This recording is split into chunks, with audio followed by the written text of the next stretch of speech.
Hey, Scott. Welcome to the Mass Construction Show. Thanks for having me. Yep. This is exciting. This is hopefully, if all goes well, this will be one of many conversations we'll have about the reporting you're doing. I was thrilled to come across your Substack. I knew you from mostly the Herald days, but then even some of the banker and tradesman days when I used to actually get the physical small newspaper. And so I was excited. I really think there is a lack of good local journalism that's not just kind of regurgitating the same thing, someone that's willing to dig in on interesting stories. And, I feel like you do a great job of that. You have a couple of other folks working with you as well. But why don't you tell people, what are you doing at the Contrarian Boston? Who else is with you? What's kind of the goal of it? And maybe even where you kind of hope it goes. Well, thanks so much. And thanks for having me on, Joe. It's been great. And this is you have a great podcast, and it's you're definitely reaching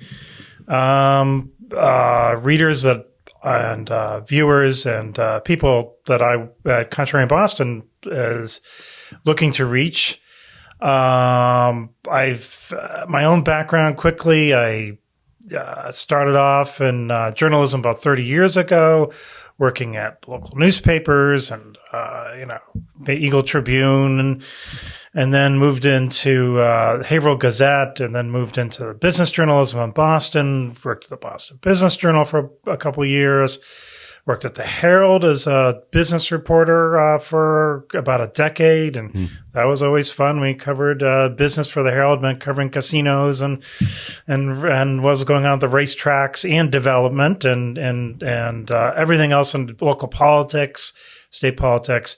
And then about a decade ago, I went on my own, freelance for the Globe, did a blog for them on real estate.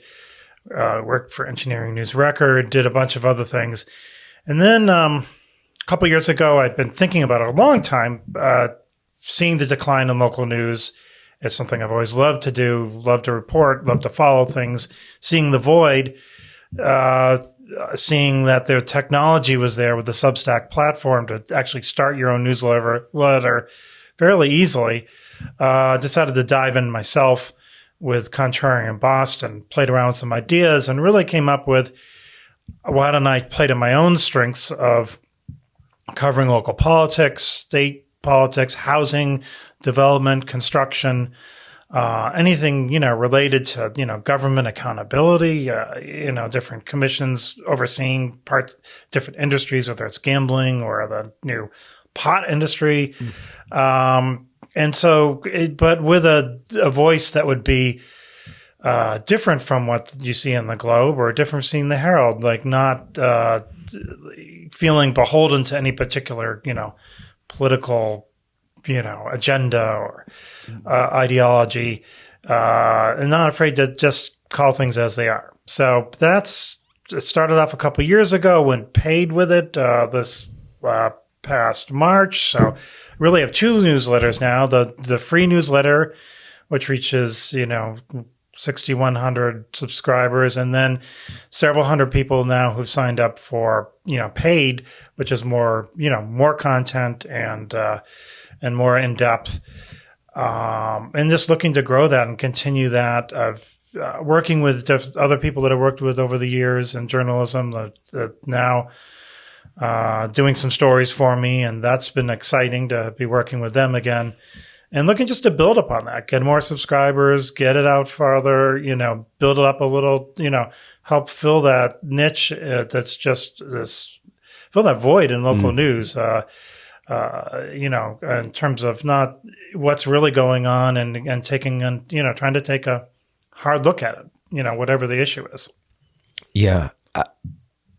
I think it's funny, the term that or the title, Contrarian Boston, I think you alluded to it a little bit there, where I like that it's just kind of naturally, I like people that are not landing in one camp or the other. And if you go to the Globe, you have to sing one tune. If you're at the Herald, you have to sing a different tune. And I think reporting should be, not having to sing any tune, like just dig in. Sometimes it's, uncomfortable for the administration that's in place. Sometimes it's supportive of the administration in place, whatever that is, state and local, whatever, right? Just report what's interesting and give people that information. And I think Contrarian Boston does it. I think, was that kind of what you were thinking about a little bit when you used that for the... Yes. I mean, it Contrarian in the sense of just, we're not, there's so much of Boston, so much of kind of politics in Boston and the state. It's an insider game. And so, and the media plays into that. They, especially, get the larger organizations, they feel like they get fed stories, and in return, maybe they kind of follow that spin, and maybe they just believe that. But I've always felt that was doing a disservice to readers, because you're not necessarily saying what's really going on or giving a full picture of that. And so we have the freedom to be a little contrarian. Like, well, that's not example. The Globe's done a spotlight series on housing, and we took a critical look at one of the installments that seemed to suggest that by building some of these luxury, condo high rises, that was part of the housing crisis, which made no sense at all. Like, why? It has nothing, you're not building a tower over South Station isn't, stopping other developers from building middle income housing, and maybe it would actually help if it, meets demand at the very high end.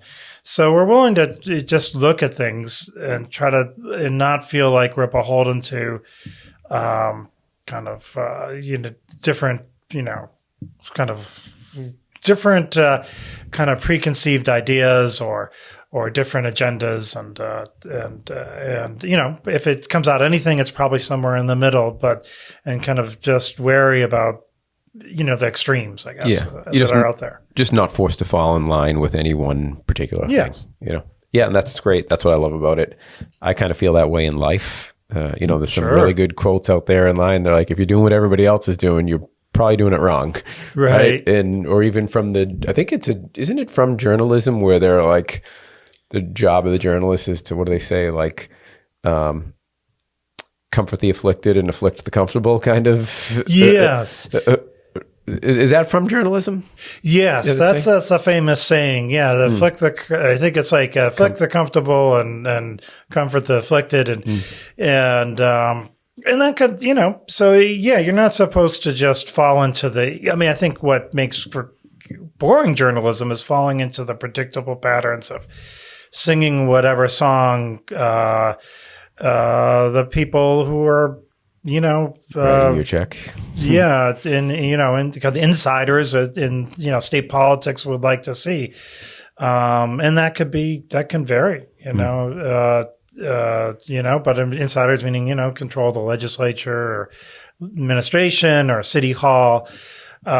Things don't always go as they would like them to go, and it's important to say, if housing's not getting built, that's a problem, right? Yeah. Yep.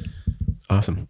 So going right with good timing there, Scott, which is a few months back, you reported on BPDA approvals being down year over year and permitting being down year over year.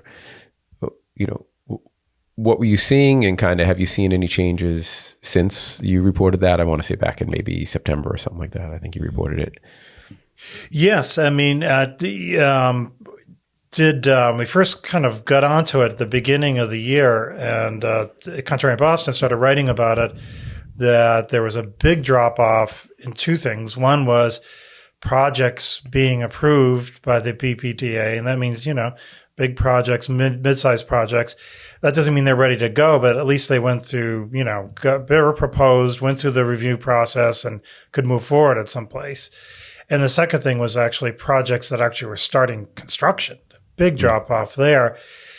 And that really has continued, and maybe through the year, right into as we speak into October, November, there has been some construction, but it's mainly public housing. There's been a big drop off in private sector development, including, developments that would include some affordable units. So the only thing that's really kind of keeping those numbers up are two things. One is there have been some public housing kind of redevelopments in Charlestown, I think in JP. Jamaica Plain is a really big one, yeah. So that's good, but that's really tied to like government money, and that doesn't speak to the market. And the second thing is Harvard broke ground on their science campus, and that's great, but that's really like Harvard is like a quasi-governmental entity with billions and billions of dollars, and they can do things counter to the market. But developers who are depending upon private financing and to really build and really have to build if we're going to get out of the housing crisis, the majority of housing, they're really hurting right now. And so from a combination of things, and feeling maybe in Boston under pressure more than in maybe other jurisdictions from new requirements and on a whole range of fronts, and maybe exacerbating what's happening now. Yeah, and then we were chatting earlier, and you were mentioning that you did see a little bit of an uptick since then in BPDA approvals, right? Where they're starting to let some more through. Yeah. So one thing that has gone up a bit has been the approvals as opposed to the building permits. So approvals from the agency have ticked up again.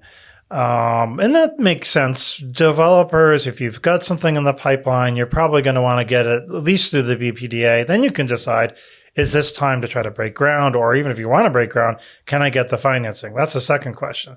So that had gone up, and it had really dropped off last year. And it wasn't clear what was going on. It could be tied to turmoil in the agency because the Wu administration has targeted the BPDA as an agency that wants to really, if not totally eradicate at this point, you really change and transfer away from being an independent agency to a city agency. And so that has picked up. I don't know. So it could be that there's, things have stabilized there for the moment. And it means also people do believe in Boston in the long term. They really do want to build things here.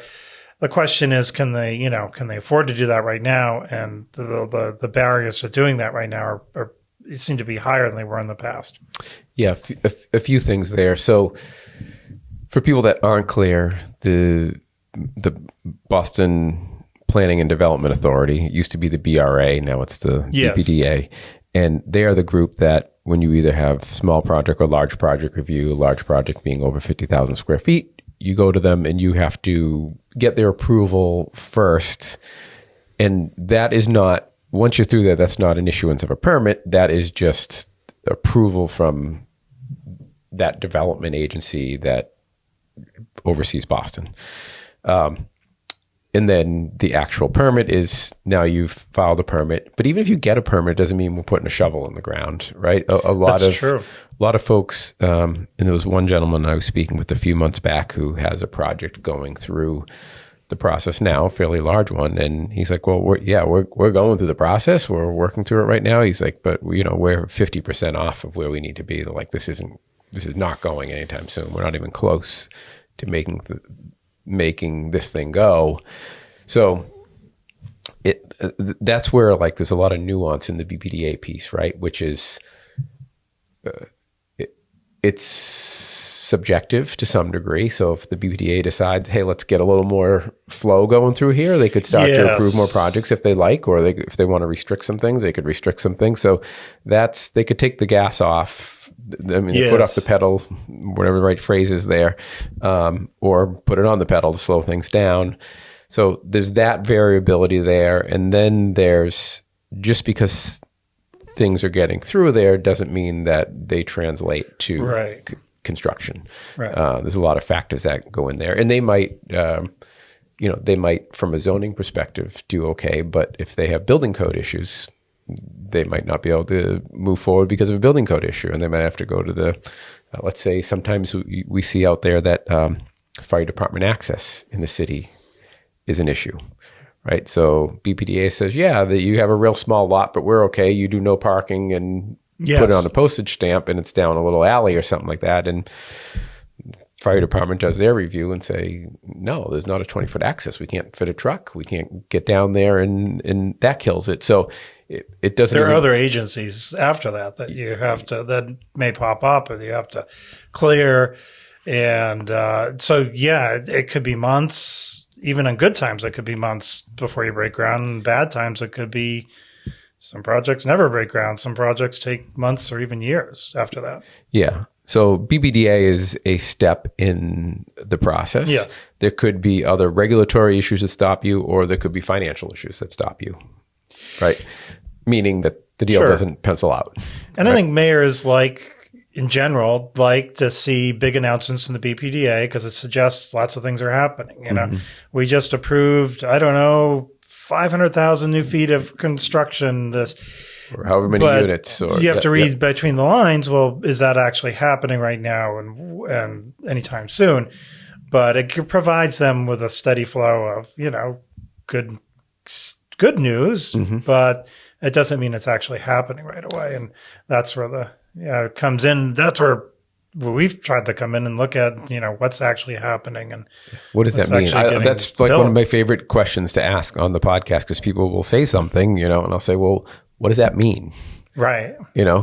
Okay, you can say this, but what's the end result of that? Right. Or what is that? It doesn't matter if it doesn't get built. It's just another plan, right? Yeah.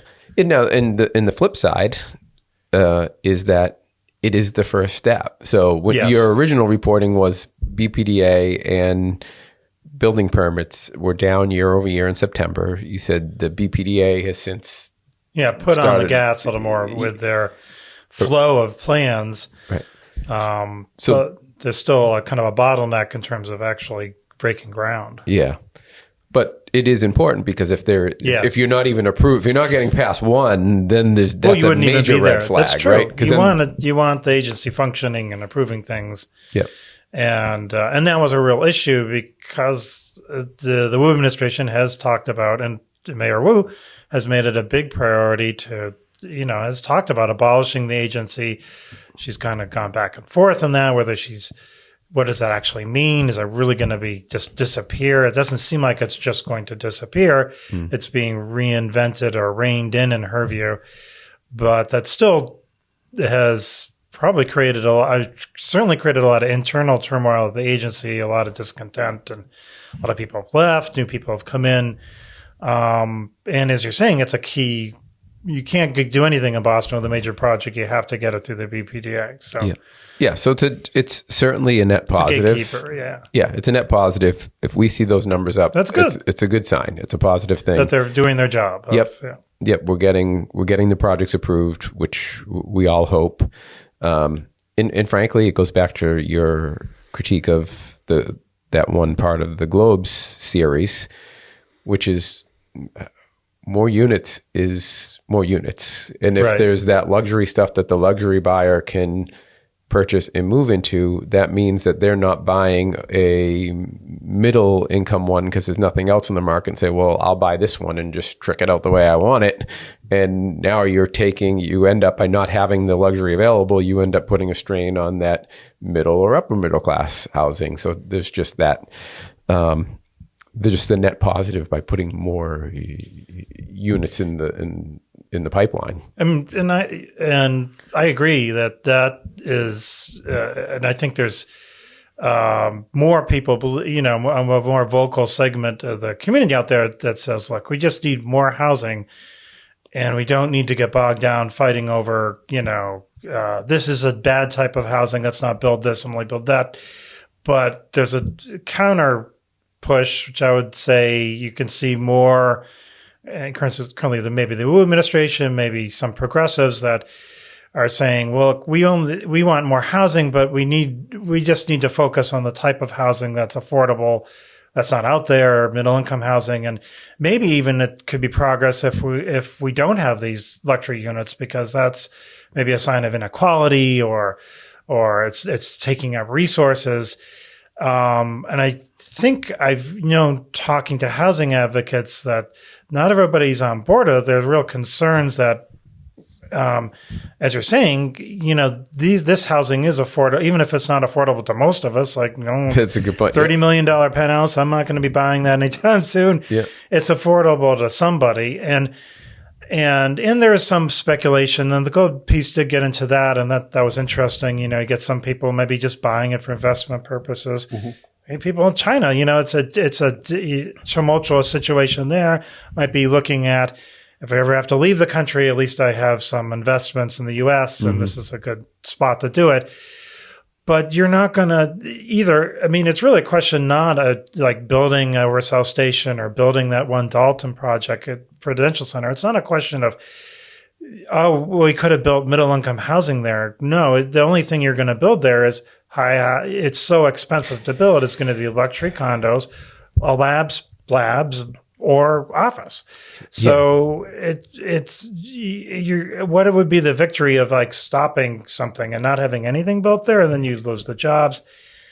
Second part of it is tax revenue. This is, which communities always love, and and there are issues with that too. Just saying we just want development that's not going to have any children, but in this case, this could actually be a good thing. Has been a good thing for Boston. It produces revenue. Creates jobs and doesn't tax the local services, that you could have more money to build other types of housing. Yeah, no, you're right, because the square foot cost, when you figure land and cost of construction, there is no way to build that currently in downtown Boston and be able to create middle or whatever affordable really means, right? Workforce housing, like that's middle income, low income housing. Yeah, you would have to sell it for less than it costs to even build it, right? So that's not doable. So what are the options? Like you said, it's lab, it's high-end residential, or whatever the economy, whatever the market dictates is willing to pay that amount. And then to your point, which is who's building these buildings? They are middle-class families in Massachusetts, so it's producing jobs, and as you said, it's producing tax revenue.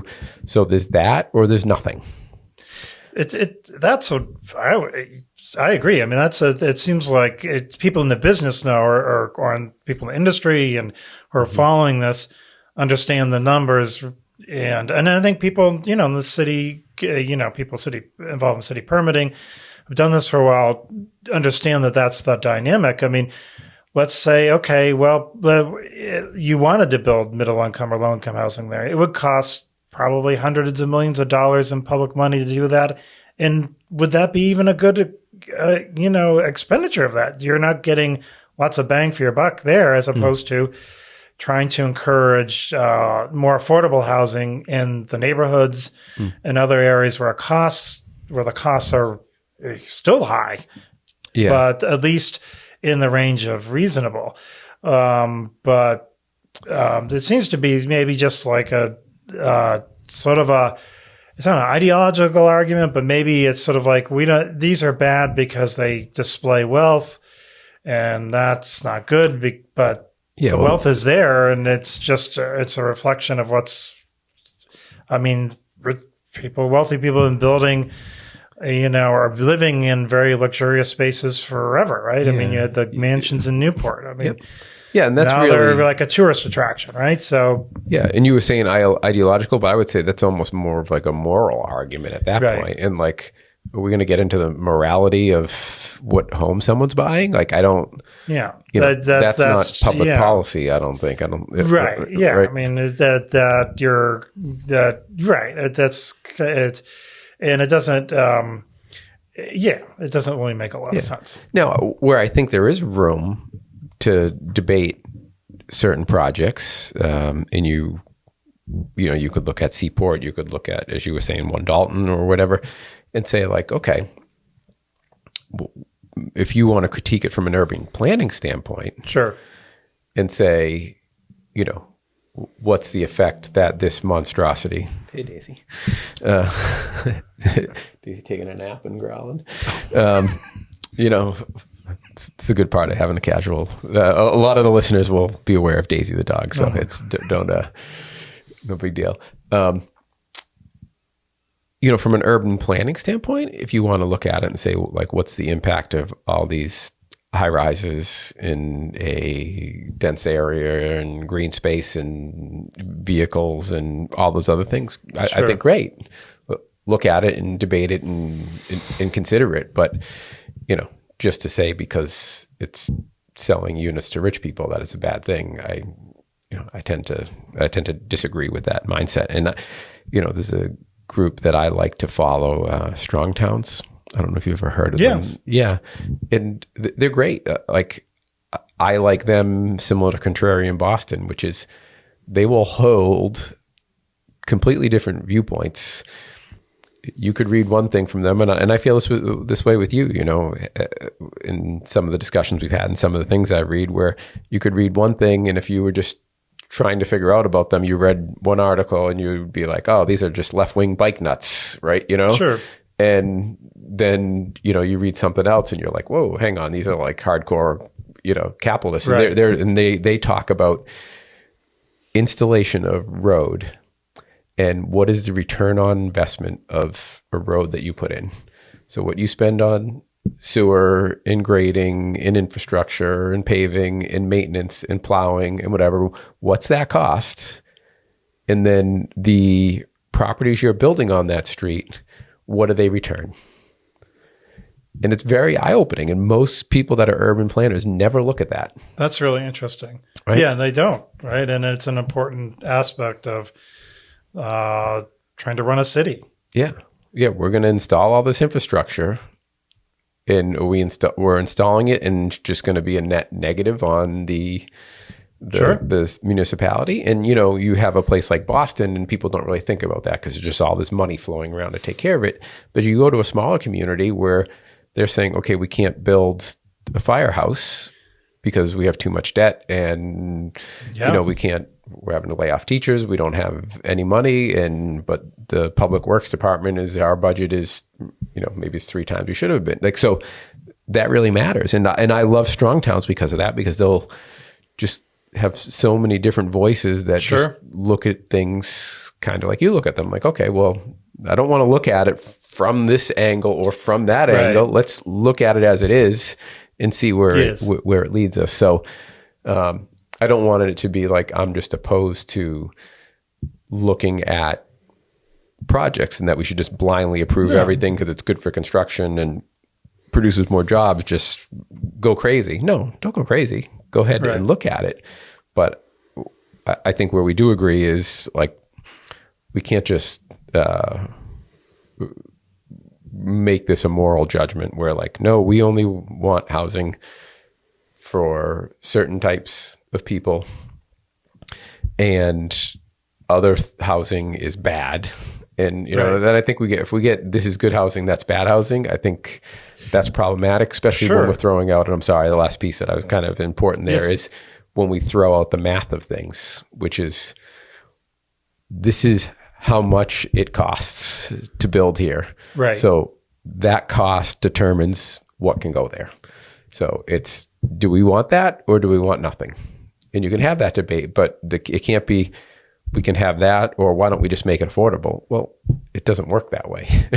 Right. You can't spend $550 a foot to build something and then say, oh, let's make it affordable, because that's not affordable.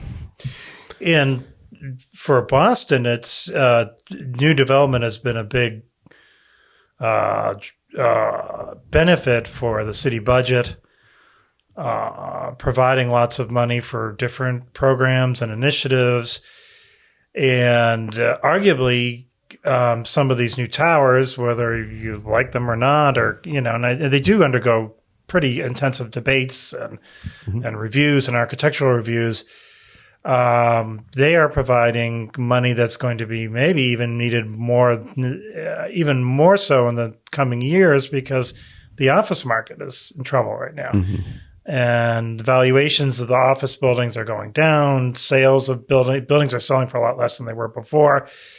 It's more likely, it's more likely that the residential towers are going to hold their value over the next few years, continue to produce that revenue, even as office buildings are some of them are really gonna decline in value and decline in the amount of money they're returning to the city, and that could cause a big, these things are usually delayed, right? The market happens, things happen in the market, and it takes 2 or 3 years to work down to the level of the building gets devalued, tax revenue starts to go down, but it's pretty predictable that you're going to see a hit in the next couple of years, and that's going to cause potentially some budgetary problems where we didn't, that the city hasn't had to face, or other cities across the state really too, have depended on this revenue. Are you starting to see actual numbers on commercial office that is showing that it's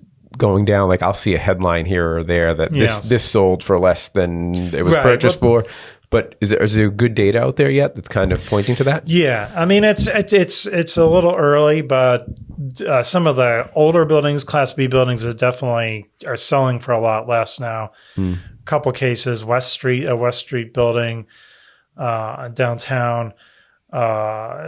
Sold for like a fourth of what it recently sold for, like a fourth of what it sold for a few years ago, like for $4 million, and it was sold for $16 million a few years ago. So it's starting to see a spate of those. The newer office buildings may hold their value better, but there's a lot of those Class B buildings, and they pay a lot and that's going to impact how much. I mean, certainly. The owner of that building is not going to want to be paying taxes based on a $16 million valuation when he paid $4 million. So something's going to go down there. And there always, for the last several years, has been growth in new tax revenue because new development has come on at a certain pace. When that starts to slow down, it gets a lot harder to, pay increases to the police, to the firefighters, to do different initiatives. There's a lot of Recovery Act money that came under from the Biden administration's initiatives, and earlier that projected a lot of money into local schools, into local city governments, and that's pretty much gone now. So I think people who are following it on the development side, the city policy side, see kind of a drop-off coming and are concerned. And so you definitely, at that point, the new revenue and projects that are producing that are going to be pretty important. Yeah. Oh, absolutely. Now, do you think, you alluded to it a little bit, do you think they will actually, like there's this talk around dismantling the BPDA, and then, I'll hear things, I'm very uneducated in this, but it has to do with how like it was legally set up, whether they even have the authority to dismantle that. Like, how familiar are you with that process? Yeah, it's a complicated debate and process, and the agency itself is it's kind of a quasi-governmental agency. It has I think it has a state charter. It's, over the decades, enacted all sorts of plans that, with different provisions that, are based on its authority. And unwinding it, I think, is a lot more complicated than maybe has been suggested. And a little background, the mayor, when she was a city councilor, felt very strongly and has argued very strongly that the agency needed to be, she used the word abolished, that it was, she had painted it as kind of this rogue agency, harkening back to what happened in the West End that got demolished back in the late 50s and early 60s. And now that she's mayor, she has certainly made that a top priority. But I think actually doing that and implementing that is complicated. And it's I think we've heard less of the abolishing talk and now more that it's going to be a city agency and transitioning to that, and splitting the planning, having a planning department, and splitting that from the development functions.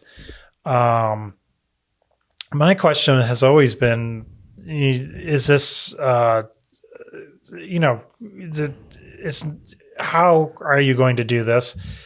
Is this really worth the disruption it potentially causes of, taking your key permitting agency and kind of causing all this upheaval, and for what gain? Your mayors have always controlled the BPDA, even though it has this kind of state basis. They appoint the board members, and it's almost to a comical extent have controlled decisions there. Like I've heard stories of past mayors that, they'll look over the agenda and last minute they say, I don't want this on, in terms of board agenda. They just, they're scrambling to change things around. So the idea that it was this rogue agency going out there leveling neighborhoods without mayoral approval, I mean, Boo has the same authority over it that Menino had, that Walsh had.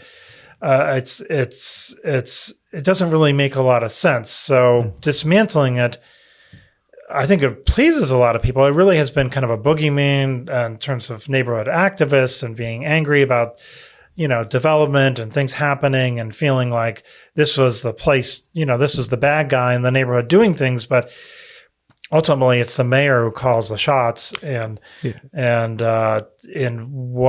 just going through this long process of unwinding the agency, it just seems odd or questionable what it actually that's going to gain anybody. And didn't they appoint the director as well, right? They appointed the director. In the Menino years, I mean, anything Menino said, the director would basically, even if it made no sense at all, Menino may wanted, project wasn't going well, and Menino was very focused on having new projects. But if Menino said it was actually happening, the director would say, yes, it's happening. It's going to break ground, even though there was a hole in the ground. So there really hasn't been any great independence there over the years. It's really been a creature, if not a creature of the mayor, certainly the board has rarely does things to buck the mayor. And so if you feel like it's making rogue decisions or bad decisions and you're a mayor, then you can stop that pretty easily, Yeah.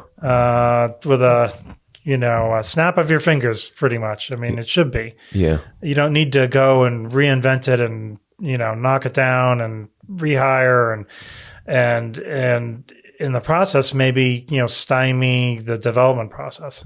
Interesting. Okay. Yeah. Cause you kind of get that feeling this seems like a overwhelming task. And it's a great question, like to what end?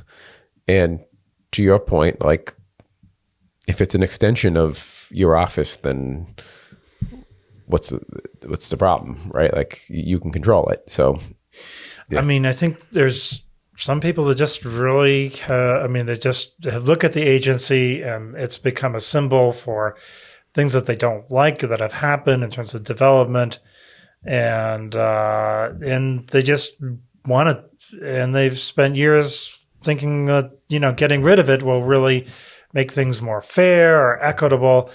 I think the argument is made: why can't we just be like any other city, or any other town with a planning board? The problem with that argument is that housing development in Massachusetts has been pretty dysfunctional under many of these local communities, and it's been very hard to get things built. So you could argue that Boston has been able to actually build things and get housing built because it has had an agency like the BPDA that's dedicated to that. And why would you want to go to a system that really has been, led to a housing crisis, not enough getting built? And how is that not going to happen here potentially if you start going down that road?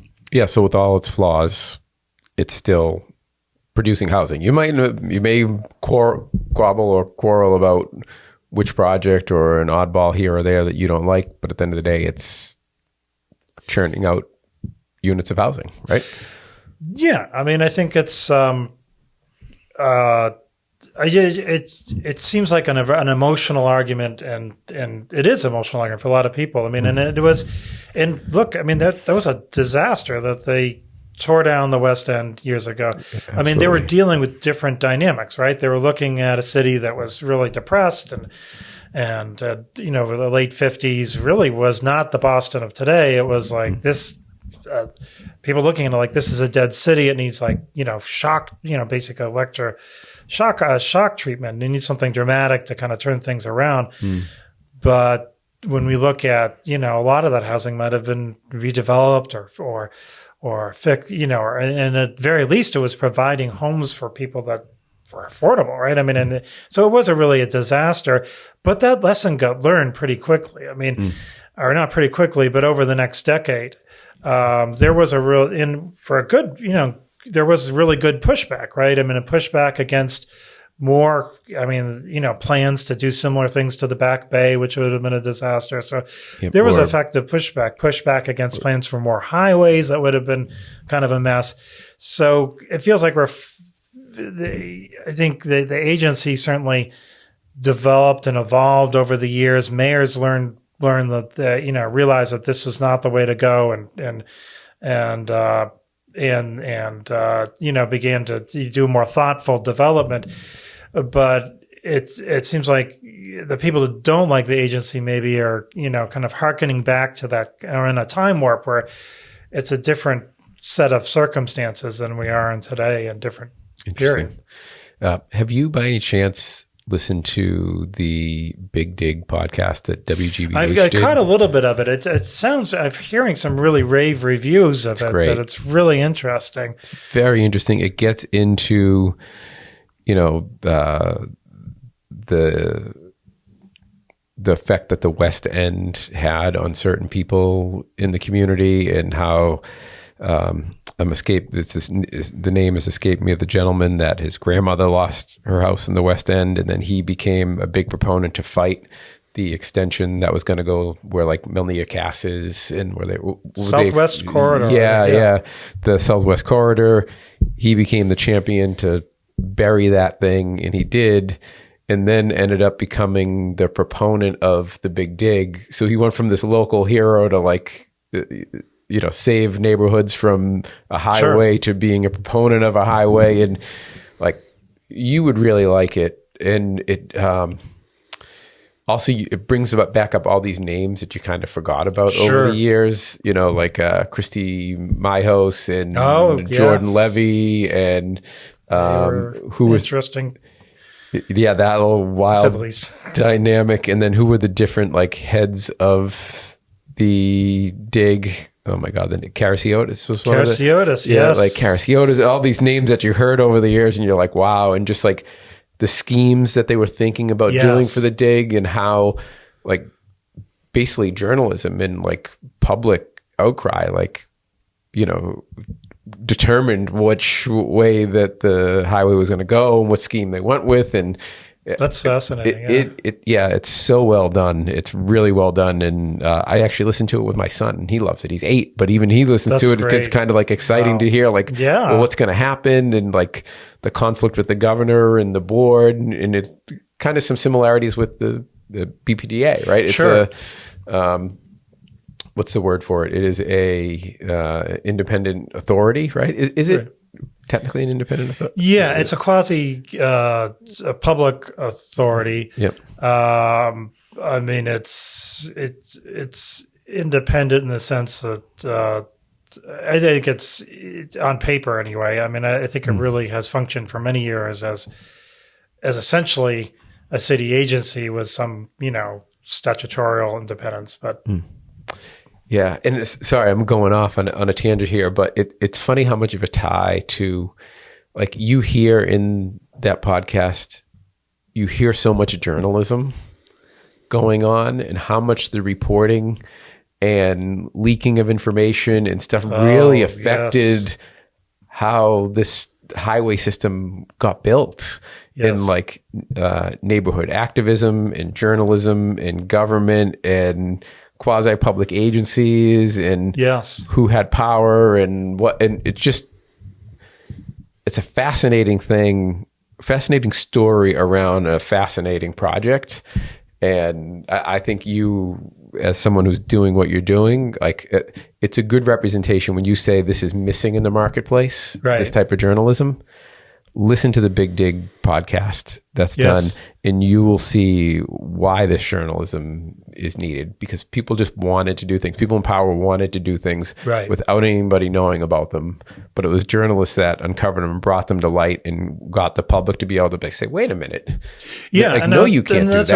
And that's a really good point, because I definitely would not argue that at all, that an agency like the BPDA doesn't need really careful scrutiny. It does, right?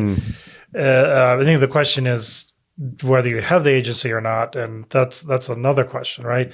But yeah, I mean, when you start having decisions made behind closed doors, now that gets to be problematic, and you can have things that start to gain momentum that really aren't good ideas, that for whatever dynamic that's going on behind closed doors.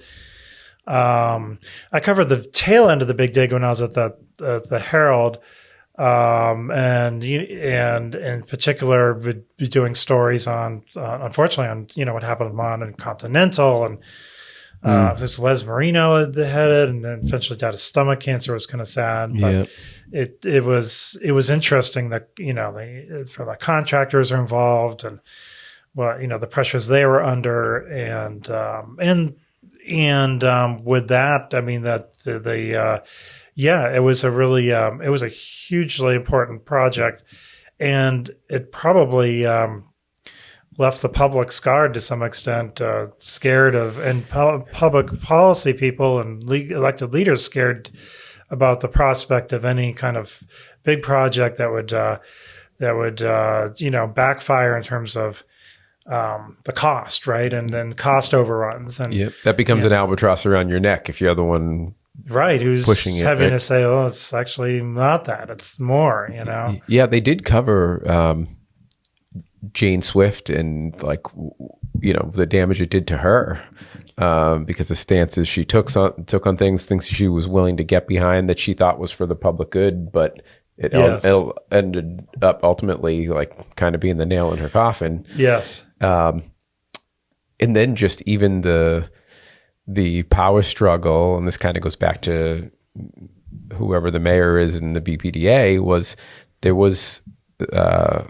it went to, I don't know if it was mediation or an actual court case, I don't remember, but it went before a judge or a mediator to decide whether, because Jane Swift had fired Levy in my house, and they were like, you can't, it's an independent authority, and she argued that you could, and it went before a judge, and it said they had to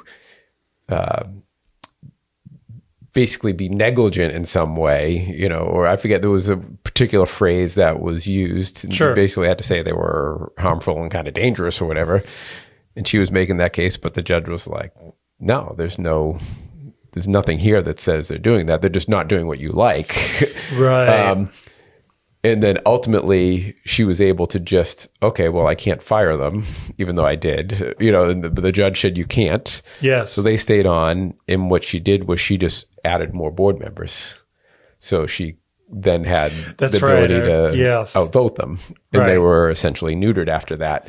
But it's funny that this is all coming around very nicely. Yes. But it's that who ultimately has the power over that agency, and are they truly independent and they're quasi-public, but so right, and who's running the show, and whether maybe they technically have independence, but you have I don't know, somebody who's been governor for a while and may have developed some authority over the situation that maybe somebody new doesn't enjoy, right? Or I mean, I believe that I don't know how it runs in other towns, but in Boston you have the appeals board.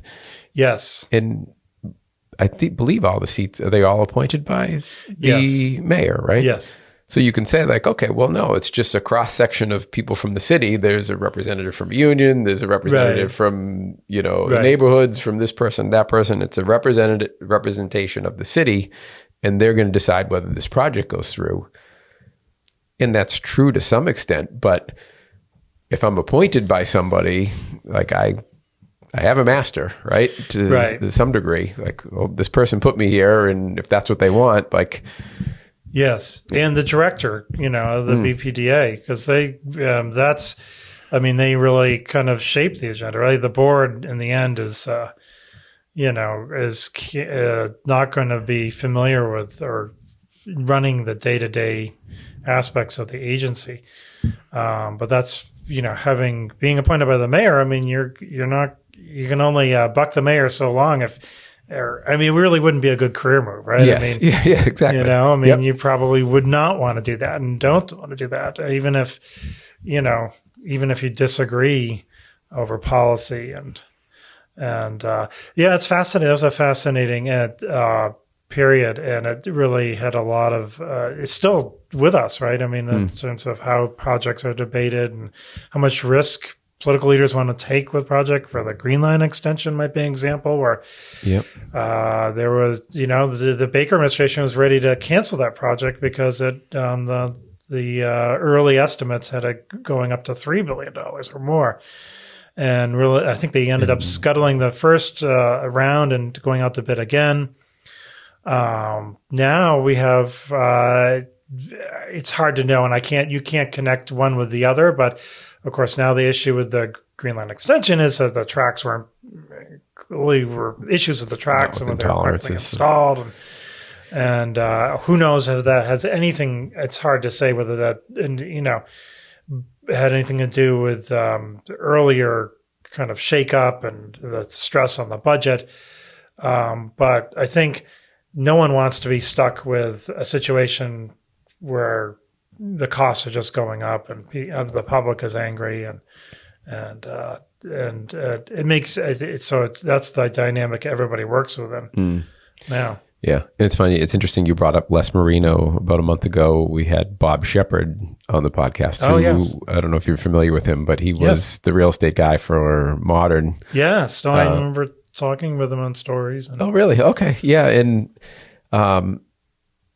it was so fun to hear, like, what he knew of Les Marino versus what you would read in the paper or the perception you had of him. Just reading headlines, and it was very like he told so many great stories from that time and what was going on and what Les was like, and how much of an actually caring guy he was and the amount of people he helped, but yet the interesting things he did with Marino's restaurant and that's right. He had his own restaurant in Cambridge, right? And it's funny talk about being like a pioneer. He opened a I don't want to say a health clinic, but like a alternative medicine practice for his employees to go to, and like it's really cool. And like all this talk now about wellness, and health and wellness of employees. He was, and I think he was known for like getting up at like some ungodly hour. I mean, people in construction too, right?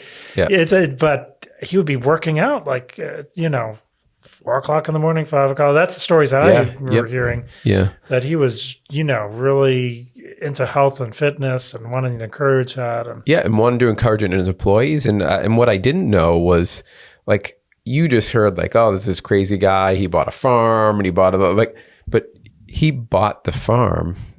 Literally, like that's what Bob says. He was like, he literally bought the farm. Yeah. Right? And he goes, he bought the farm to allow people that didn't understand where food came from and what was good, healthy food to see that. So he bought it as a way to help educate people. Sure. Right. And that was his whole mission there. But like it got spun as like, oh, it's just crazy rich guy just buying all this stuff. And he was corrupt from the dig and all. And it just wasn't really the story that Bob painted, and he said, no, like people really misunderstood who Les was and why he was doing what he was doing. And I think that's sometimes what happens, like with journalism, right, or public debates, because the dig became so toxic, right? The debate over it, that anybody associated with it just fell into this like, morass, right? Yep. Just automatically people are so angry about what was happening that anybody involved with it, it would be hard to see the fuller picture, and and how they because he was a really interesting guy, that's for sure. Yeah. And in that company really grew under his watch. Yeah. But then that's that can be tough in construction, right? Rapid growth, and then on a project like that, it has benefits, has risks too. So. Yeah, it's almost unhealthy to grow that fast from a business standpoint, right? Like, and then you're so dependent on that, and then you have to feed the beast because you have all these employees, and it's just probably a tremendous amount of stress on them. And it sounded like he was pretty caring about his employees. Yes. Like Bob talked about, there was one woman that worked for him that was having some problems at home, and Les ended up just paying off her mortgage. Yeah. Another person didn't have a car to get to work, and he bought the employee a car. So I would imagine as you get to the point where, okay, now I have to start laying off. If you're the type of person that wants to help people like that, now you got to lay them off. I imagine that probably is a pretty hard thing to do, heavy burden to take on. So yeah, that's a good listen. So if people are listening and you haven't listened to Bob yet, he was on there twice, once with Mike and then once with myself, doing a little follow up with him. But listen to the one that he did with Mike, and I think it'll reference the modern years. Bob Shepard, Les Marino, I think is what the title is. That's great. Worth a listen. So we started talking about the tea a little bit, but that's one of the things that you do a fair amount of reporting on. And I think it's somebody else within your group that seems to do it more. Well, I have a longtime colleague of mine from the Herald and other papers before that, Mark Pickering. So he does a lot. He's done stuff on Watertown, in the Watertown situation. And also he does stuff on media and what's happening with some of the chains and other messing things up. But yeah, I do a lot of it, or trying to do more of it, because I think it's important, and it's tied with housing and just everything working or not working in the Boston area. Yeah, there's a nice little overlap. So you do a fair amount on the T. You obviously talked a little bit about the tracks issue, but that's really was kind of everywhere. That's not the type of reporting that you typically do. Right. But are you seeing any success out there with, there was a lot of the transit-oriented housing initiatives that were happening or that were being put in place. Is there any traction happening there? And how does that tie with the governor's new housing plan? It seems like there's some overlap there.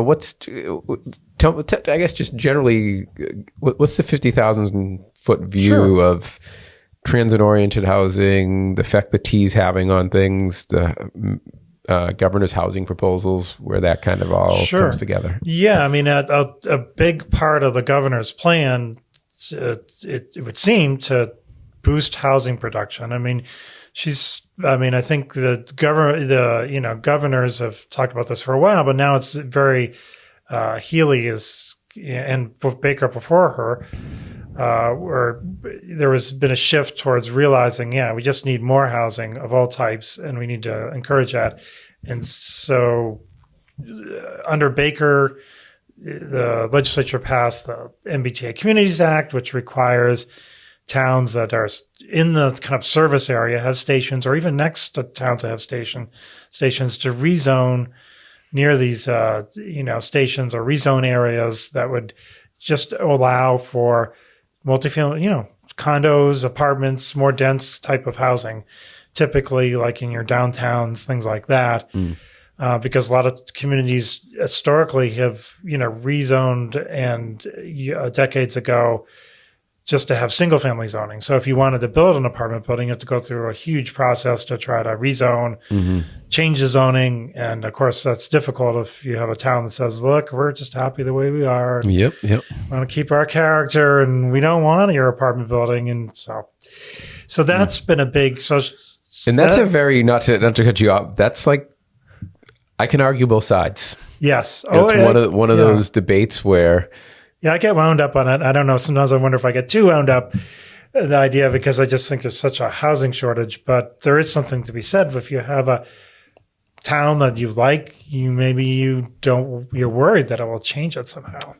Yeah, there's even like, I think it was in Seattle, there was like a really like well-known neighborhood, and all the houses were known to be like set back. It wasn't wooded. They were close together, but they all had really big front yards, and they had like a craftsman style, super unique 20s, kind of looking neighborhood. It was really known for that. Yeah. But they were so hung up on creating more housing that they were going to change the zoning in that neighborhood. Yeah. And the people were like, what are you doing? Like, people travel here just to look at this, and we're going to like, so it's so complicated. But then you say like, okay, well, if the plan is to create more housing, like everybody else has to 8-unit apartment buildings in their single family neighborhoods, but they don't because theirs are prettier. Like there's no easy solution. And sorry, I'm getting on my soapbox a little bit here, but like, as much as I think that having worked for the city, I witnessed so many people that would even use the phrase like my neighborhood, right? And it's like, because they think that they control the neighborhood. Right. Well, that's not going to be built in my neighborhood. We're not going to allow that. And you're like, wait a minute, who made you the mayor of the neighborhood, right? And there's a lot of that. So I kind of reflexively think like people should be able to do more with their properties. And why not an ADU? Like what? Like why not a corner store on the end of my street where we can walk down and have a convenience store or a barbershop or whatever? Like, I think people might like that, and that's what we've historically done. And if you look at strong towns, for instance, like their whole thing is about incremental development. Like we don't have to go from 1, 2, 3 units to 500 units, but we can go to 8 and maybe add in a commercial space, maybe add in a restaurant in a more residential area. And you go to East Boston, one of the best Italian restaurants is in a very residential neighborhood, and it's on the first floor of a 3-family. People in that neighborhood love it. Everybody else loves it. Like, why is that so taboo? So like that's one side, right? And I feel strongly about that. Yes. But then there's the people that are like, well, this should be at the state level to take it away from the towns. And anytime I'm like, well, anytime we're going to remove it and say, okay, the state's going to decide, I think that's dangerous too. Yeah. Because people jump in and just take advantage of that. In the heavy hand of the state deciding what's going to happen in every town, they don't have the nuances of the town.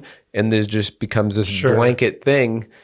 And there's all kinds of ills that come with that. I don't think they actually solve the problem, right? They might create more problems. And so I tie myself in knots on that. I don't know what the answer is. Maybe the MBTA communities is seen kind of as a in-between way of doing it. Like California has balked its, because of policies over the years. I mean, the housing costs have just spiraled so far out of control that the state basically has intervened and done some kind of really aggressive rezoning.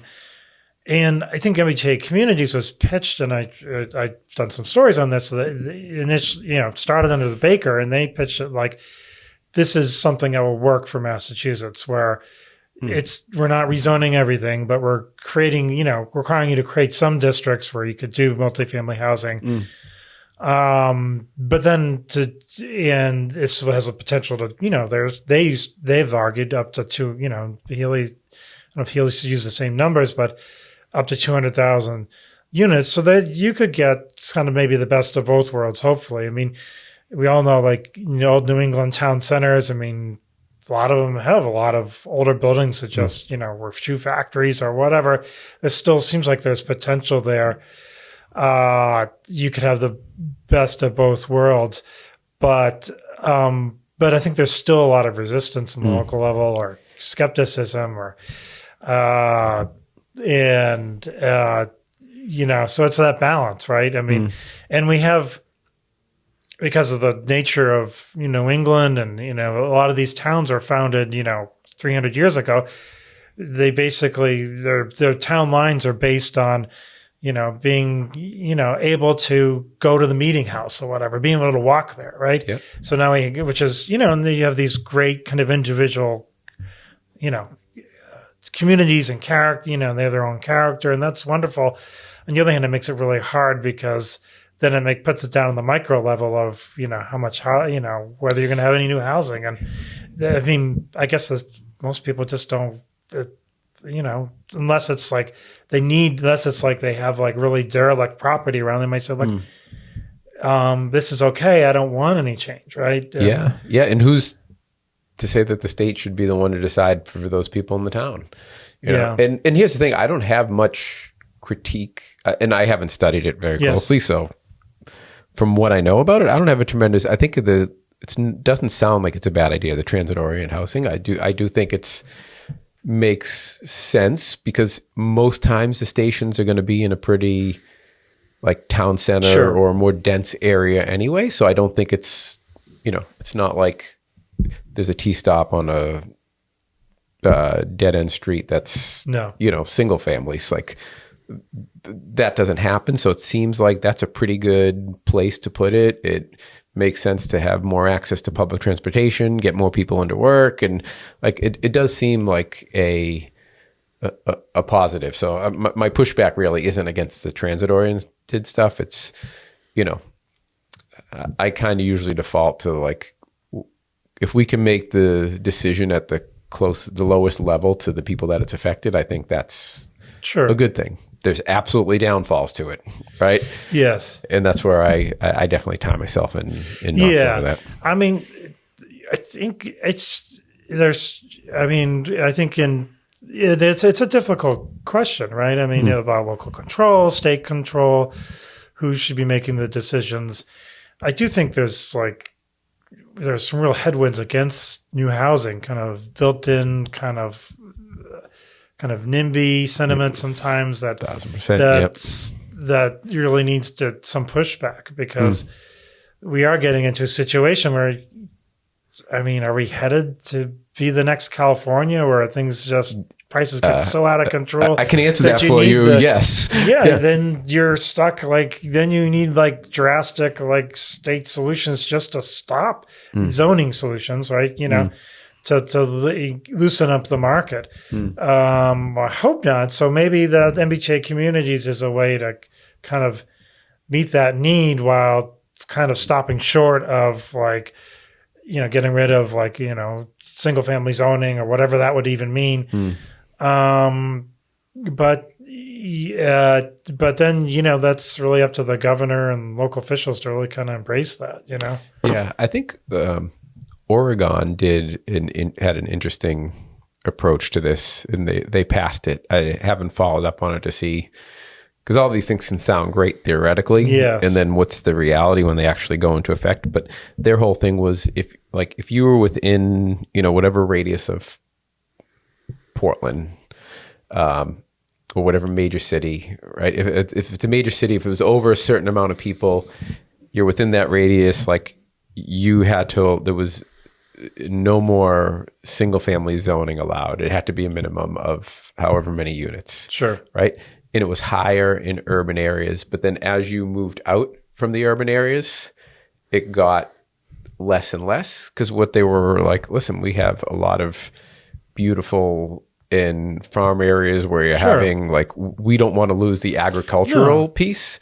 So we don't want to say across the board in the state that there's no more single family and you can put, 40 unit apartments where we have farms, because that's just not what we're looking for. Right. But we do want to increase the density around the more urban areas. So their approach was we'll do a tiered kind of thing. And I'm like, seems like a pretty decent idea. I'll be curious to see how it works out. But yeah. I mean, I think over the 70s, 80s, 90s, there was a lot of large lot, or there's some degree of large lot single family housing construction. And I think, that's really can't be the solution anymore. Yeah, suburban There's sprawl, only so many. Right? not many farms left, right? I mean, it can't, and in some ways, maybe it wasted a lot of land that they, because some of those neighborhoods that were built, I mean, they are filling a need. On the other hand, they were a lot less dense than the ones that were built after post World War II, or where we're living, right? And maybe a lot of people probably, some people love their 2-acre lots, but a lot of people probably just like, it's a pain, but that's the only stuff that was getting built. So that can't be a solution, but there's got to be ways. I've seen this in some suburban town centers of building more kind of close-in housing and densely built housing. Yeah. There should just be options for people, right? And there just aren't that many options. Either you have a house on a big lot, or on a cul-de-sac, or you have a condo somewhere, right? I mean, it's really kind of a big void in the market. No, I absolutely agree. And the towns, unfortunately, they've encouraged it because they say, well, that they pay their own way, and they're creating a profit for the town in some sense, but it's gone to such that direction so far that school. I mean, that it's it's created a problem. So I want to touch on a couple of things. Sure. So when you reported on the governor's housing bill, I think is what the right term was there. I thought there was some interesting reporting that you did prior to that around how much actually just maintenance was needed of existing public housing. I think it was to the tune of $3 billion or something like that, and needed renovations. And you spoke about, the bond that they were going to potentially try and issue. So that was something interesting that I think people should look into. It was really eye-opening to see how much construction needs to be done on the existing stuff alone. Never mind to build a new product. We're talking about billions of dollars in renovations that are not like, oh, these would be nice to have. These are needs, like dilapidated things that need to be addressed. So that's something that folks might want to take a look at. And I just don't want to go too long here. So and then some other things that I had kind of put on the docket for us to talk about today, but at least I want to mention them. You had wrote something, based off of the Warren Group coming and saying single-family home sales was down 26% year over year in September. The volume of homes was way down, the fewest since 2010 when we were just coming out of the 2008 financial crisis. Those were some really interesting data points you had.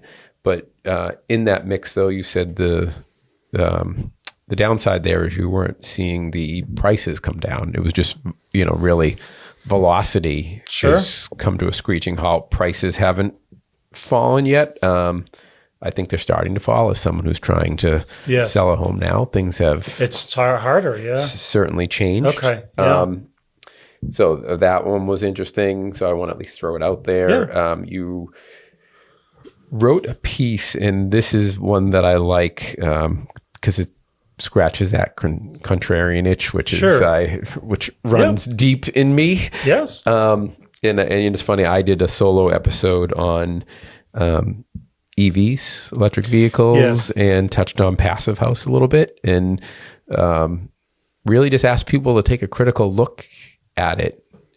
And it wasn't about saying that EVs are bad or good, or passive house is bad or good, but let's just look at the whole picture, and then you can make your decision. Some people don't like that, and it kind of goes back to some people want, hey, here's the message that we're supposed to give. Fall in line. And you had touched a little bit on offshore wind developers on the East Coast, that prices are going up for them. Inflation, cost of construction, interest rates, and that was throwing a major wet blanket on the amount of wind projects coming online, and that's really going to tank everybody's projections and hopes and goals about what wind was going to do to create power.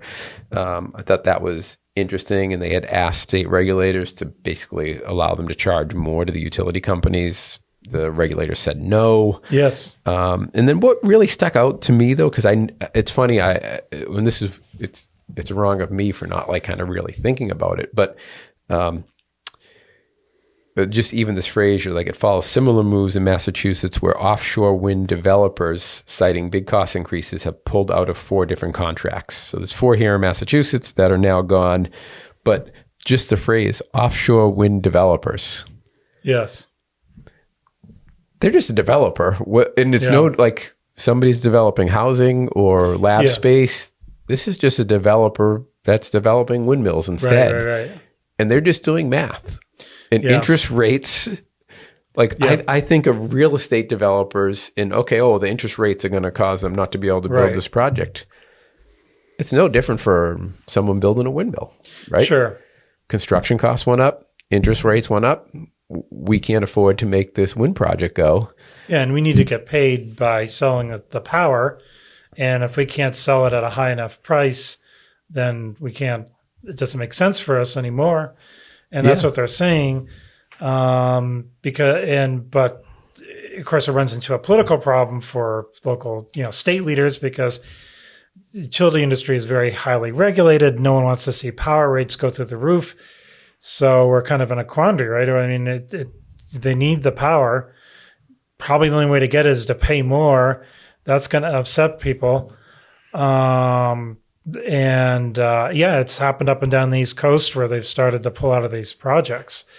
It's a real, it's a mess. Yeah. I mean, it's going to cost probably in the end, it's just going to cost more to do. And somebody's going to have to pick up the tab. The bill for that. It's going to be the ratepayers. They're not going to be happy. Is it going to be the government subsidizing it? And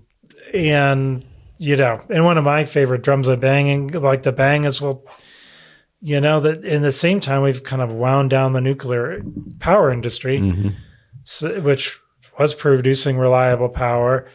So we've gotten ourselves into a box. Yep.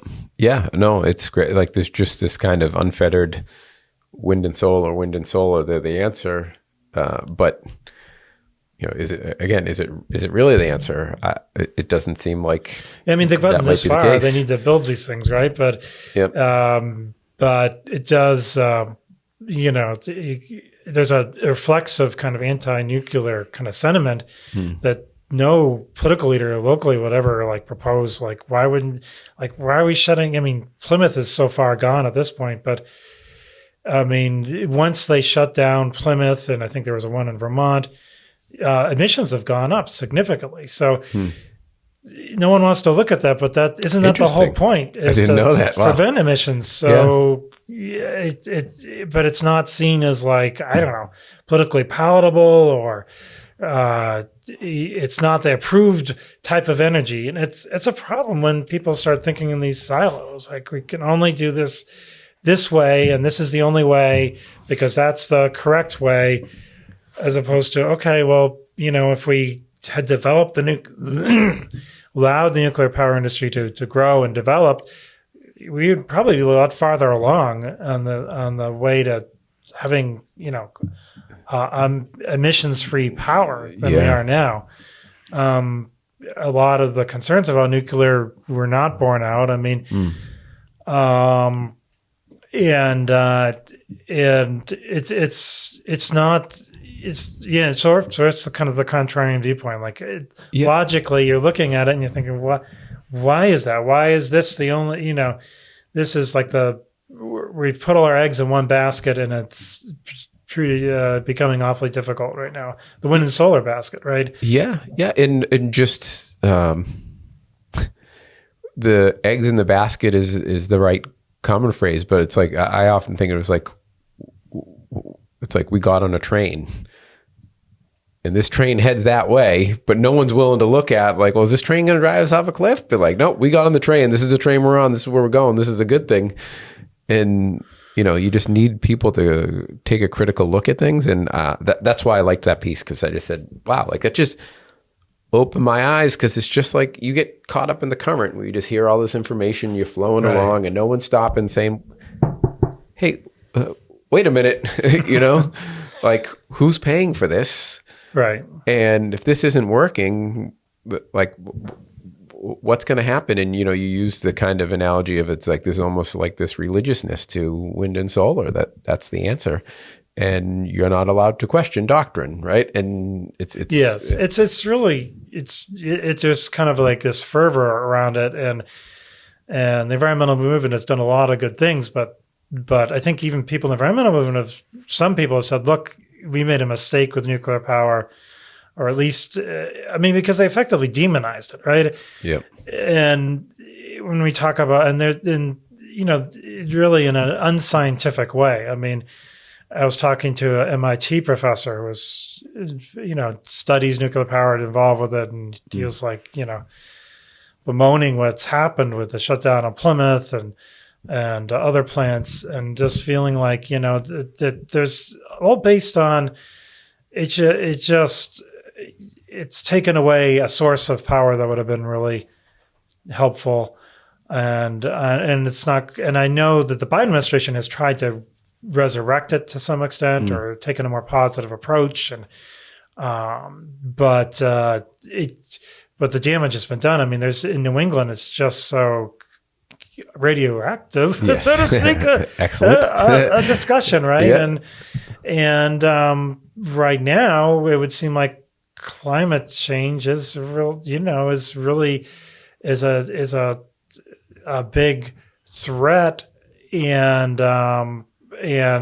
this is something that would have really helped deal with that. And yeah, for sure. Yeah. So, Scott, this is excellent. My hope is in the future that it's probably shorter episodes on maybe a particular topic that comes out. Usually when you post this 4 or 5 articles in there, and usually 3 out of the 5 I'm quite interested in. Get enough, enough topics for people. Yeah, and see, even like I find some, like there's a lot of, I forget you said the gentleman's name that writes on the newspaper industry, and it's just kind of interesting to see, frankly, a dying industry, or maybe changing industry that's going more to the Substack model or whatever, but like what happens to this needed thing called journalism. Yes. Although I appreciate that. Yeah, it's not my normal point of interest, but like I read it and I'm like, this is interesting. So there's a lot of stuff I know as someone in, the real estate and construction industry, that I know the people that listen to this would really find a lot of your work interesting. So the hope is moving forward, we can drop in periodically. It's probably going to be that me saying, hey, I'm really interested in this thing you just posted, and we hop on, talk 5-10 minutes about it. And that's kind of the model moving forward. But I thought it would be nice to do one sit down and let people really kind of hear how you think about things, have us discuss some of the stuff you've written in the past, just to let folks get a flavor for, and if they're interested in looking at Contrarian Boston, it's pretty simple. You do put in a Google search Contrarian Boston, and it should pop right up. Yeah, I would say everybody. I subscribe. I'm a paid subscriber, but for everybody, it's a free subscription. If you don't get access to everything, start off for free. And usually run the leading article for free, maybe a couple others, and then the others are behind the paywall. Yep. And the archives are behind the paywall. So there's lots of stuff on all these issues going back if you're interested in looking at what's happening with housing or development or construction. And yeah, absolutely. And that was the path I took. I was like, oh, I remember Scott. I'm gonna I'm gonna subscribe. And then once I get subscribed, I'm just like, no, like I want all this, right? So I became a paid subscriber. But it's funny, you wouldn't think of it because it's news per se. Right. You wouldn't think of wanting to look at the archives, but I surprisingly went back quite a bit to look at the archives, because I think it's so relevant to my life and to my work that I'm like, oh, I really need to hear about the numbers on BPDA approvals and permits. Like, that matters. Yes, it was from September, but I still need to know that. So, sure. Yeah, no, I kind of I started to figure that out. Like, okay, there's a lot of content here, and even if maybe something in the current issue, might be stuff they're interested in, or might be you're looking at it, looking down and farther down and seeing, oh yeah, but there's this other story. I mean, things are a lot of these news events and issues. I mean, they have long trails, right? They're for sure. They're and they're still very relevant. 6 months. What happened 6 months ago was.